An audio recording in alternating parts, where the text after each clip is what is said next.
Day 1 of fat to fit challenge. आज चाहिँ मेरो जिमको पहिलो दिन रहेको छ। म जिम जाँदैछु र यो मेरो जिम रहेको छ। जिमको नाम हो एभरग्रिन फिटनेस। ल अब चाहिँ डुब्लाउँछु भनेर म जिम भित्र छिरे हैन। ट्याक्क ल्याएर जिमको माहौल चाहिँ यस्तो रहेको छ। अनि यसो हेरेको त दुईजना केटाहरू पनि यही रहेछ जिममा। ल है अब चाहिँ साथी भयो भनेर चाहिँ म चाहिँ ढुक्क भएँ हैन। अनि त्यसपछि मैले मेरो वेट नापे। वेट रहेको छ मेरो 81 केजी। मलाई ठिकै छ, ल अब घटाउँछु भनेर म रेडी भएँ। त्यसपछि ट्रेनर प्रशान्त दाइले चाहिँ मेरो लागि चाहिँ विक प्लान बनाइदिनु भयो, कुन दिन के गर्ने भनेर। अनि त्यसपछि मैले लिइसकेपछि ल बिफोर भर्सेस आफ्टर बनाउँछु भनेर चाहिँ मैले ट्याक्क ल्याएर हैन बिफोरको लागि चाहिँ मस्तली भुडी फुलाएर मैले फोटो भिडियोहरू खिचेँ। त्यसपछि चाहिँ ल सुरु गर्नु पर्यो है भनेर चाहिँ ट्याक्क ल्याएर मैले चाहिँ यसो वार्म अप गर्न थालेँ। मलाई जे आउँछ सब वार्म अप हान्ने मैले। त्यसपछि सुरु भयो मेरो चेस्ट डे। मेरो फर्स्ट दिन भएको हुनाले चाहिँ मैले चाहिँ 2.5 केजी मात्रै हालेर मैले बेन्च प्रेस गरेको थिएँ। गरे लास्टमा त मलाई त यो 2.5 केजी पनि मलाई त 20 किलो जस्तो लागिसकेको थियो। आम्मामा ओभरै गाह्रो भयो। प्रशान्त दाइले सपोर्ट दिएर बल्ल टल्ल मैले कम्प्लिट गरेँ। त्यसपछि मैले अझै अरू चेस्टको वर्कआउटहरू गरेँ।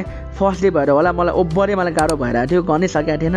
त्यही पनि गर्छु नै, कम्प्लिट गर्छु नै भनेर चाहिँ मैले हिम्मतको साथ गरेँ। तपाईँहरू चाहिँ कतिको जिम जानुहुन्छ मलाई कमेन्ट सेक्सनमा भनिदिनु होला हैन। अनि लास्टमा चाहिँ कार्डियो गर्छु भनेर ट्रेडमिलमा दौडिन थालेँ। यताको ट्रेडमिल चाहिँ दामी रहेछ हैन, मस्तले अगाडि टिभी हेर्दै दौडिन मिल्ने रहेछ। म चाहिँ भर्खरै चलिरहेको गीत सफायर भन्ने गीत चाहिँ सुन्दै मस्तले ट्रेडमिलमा दौडिन थालेँ। र त्यसपछि समाप्त हुन्छ मेरो आजको day 1 of fat to fit challenge. ल दामी।